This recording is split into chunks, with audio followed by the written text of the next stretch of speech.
Hi there. Welcome to the Healthy Church Staff Podcast. My name is Todd Rhoades. I'm your host and also one of the co-founders over at chemistrystaffing.com.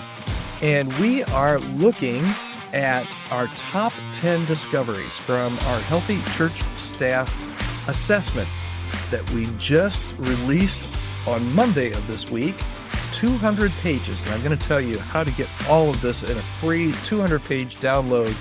Absolutely free for you. It has all the stats, all the trends, everything that we've learned. We want to open-handedly give this to you to kind of share with you how church staffs are doing across the United States. And we've talked about 4 discoveries so far. If you've missed those, you can go back and see the podcast. On Monday, we talked about the flight risk crisis, where we talked about how many church staff are actually looking and open to taking new positions.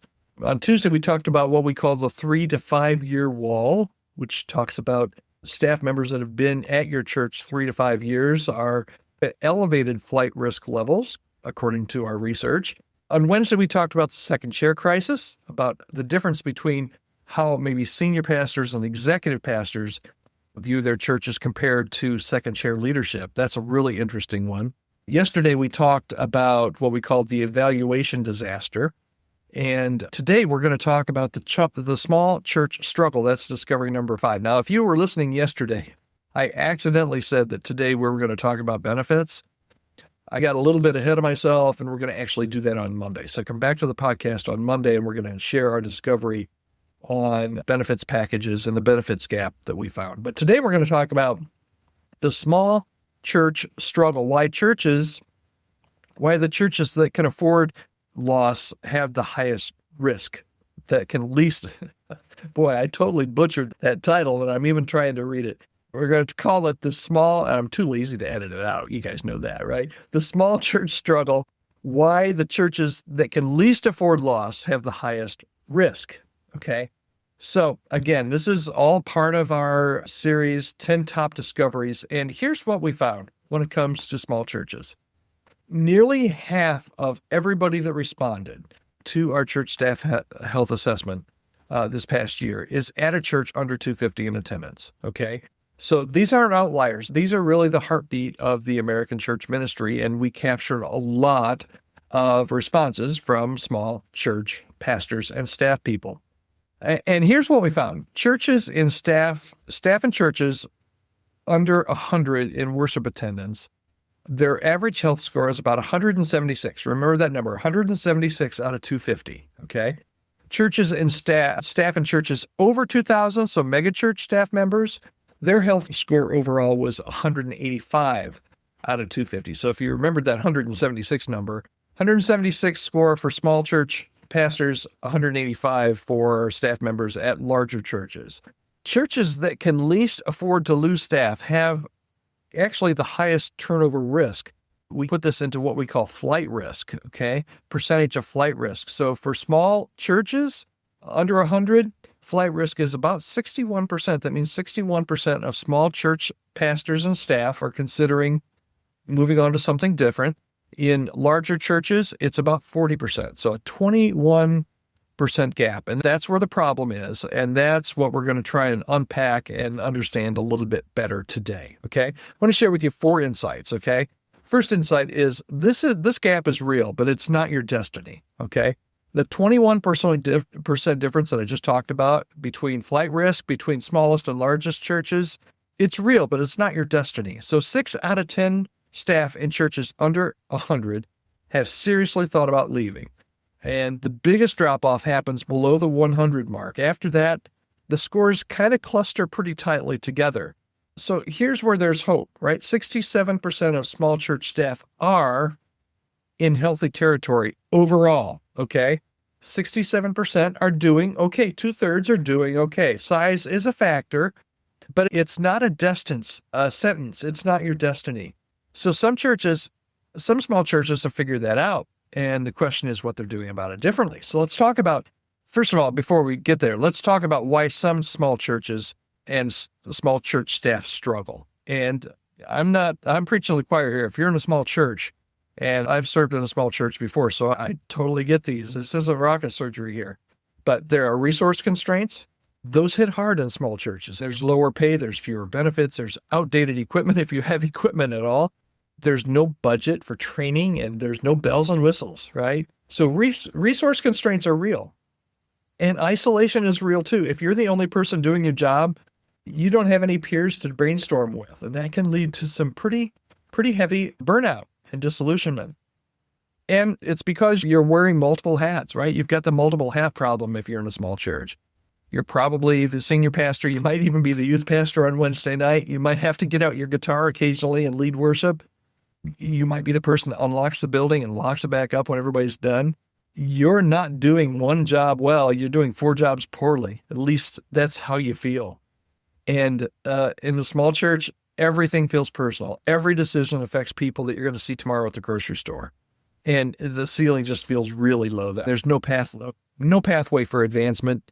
You're not going to move up the ranks to the senior pastor from the senior pastor. The only way up is out a lot of times, and that can be hard for many people. All right, so that's insight number 2, just kind of looking at some of the realities. And for insight number 3, I just want to talk about the cruel math of small church staffing. And this, again, not rocket science here, but when a megachurch, when a large church is as a staff member, it's disruptive, but it's survivable.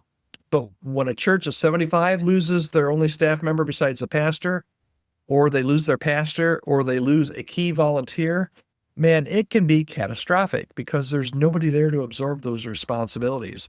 And there's sometimes not even enough budget to hire a replacement, and the candidates are sparse. So the search drags on, and volunteers burn out, the pastor burns out. And so one departure can trigger just this downward spiral. And with a 61% flight risk already, that trigger is closer than most boards realize. So our final insight for today is what healthy small churches do differently. And this is some of the things that we pulled out of the research. And this is, if you're in a small church, you have a superpower, okay? You can do this better than larger churches. You can do this better than medium-sized churches. You have a superpower, and churches that get this lean into their superpower. And here's what it is, okay? Relationships. Everybody knows everybody. And you might think, that's not a good thing. But no, that's really an advantage. They set realistic expectations most of the time, honest about what's possible and clear about what's not. And they connect staff to outside peer networks in healthy small churches.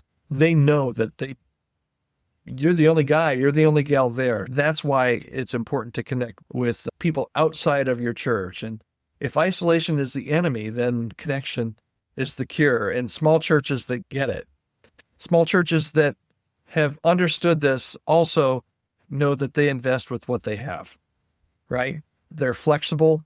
They give autonomy. They give trust. They give genuine appreciation to the staff that they do have. And on top of that, they compensate fairly, and they communicate transparently about the limitations that they have. Now, listen, you're never going to compete with large churches on salary, but absolutely you can outcare them. You can totally outcare them very easily. So here's the bottom line. If we're talking about bottom lines for today, small church leaders must be more intentional about staff health, because the margin is just thinner. You can't afford the assumption that everybody's fine. You can't survive a preventable departure. If you are a small church pastor, I want you to think about this. If you're a small church board member, you need to think about how susceptible your pastor, your key volunteers are, and how tired they might be, and what you lack in resources. Man, you just got to make up in relationship and in communication. So here's my advice for you today, my action plan. If you lead a small church, have an honest conversation with your staff. And you're like, Todd, I don't think you understand what a small church is. I don't have a staff. That's fine. Have a conversation with your board. Have a conversation with your key volunteers about what's sustainable and what's not. And if you serve in a small church and you don't have anybody you can talk to, any peers, find a peer. Reach out to me. I'll try and help you find somebody that you can talk to outside of your walls, because the isolation, man, it will get to you and it will erode you if you let it. And if you're on a small church staff board, ask yourself, if our staff member, if our pastor, if our key volunteer left tomorrow, what would happen? That vulnerability should shape how you treat them today. All right, so this is just one of the top 10 discoveries that we have discovered on our church staff health assessment this year. We've compiled everything, as I've said, into a free 200-page report. You can get it right now, all the data, all the insights, all the trends. If you're a church geek, you will absolutely love it. If you're not a church geek, you're like, Todd, I don't have time for 200 pages. Just read the executive summary at the top of the report and you'll be good. But you can get it right now for free. Download it for free at churchstaffhealth.com. We've also added a couple of additional reports if you are a staff member and would like to see how you are doing, how your church staff assessment compares to everyone else in our national sample. We have an individualized report that you can order as well. And if you're a pastor, an executive pastor at your church, and you're like, this is really fascinating, but I wonder what it's like actually in my church, we can run a church-wide report for you as well. And there's information about that as well, how you can order that over at churchstaffhealth.com. Of course, I'd love to hear your input. My email address is podcast@chemistrystaffing.com. All right, thanks for hanging with me. I know some of these podcasts are a little bit longer than we normally do, but I want to take some time and really unpack some of the things that we've been learning on our Healthy Church Staff Assessment. It's really important for your church and for the church, the Big C Church as a whole. All right, thanks so much. Have a great weekend. We'll see you back here on Monday, and we will talk about benefits on Monday, I promise.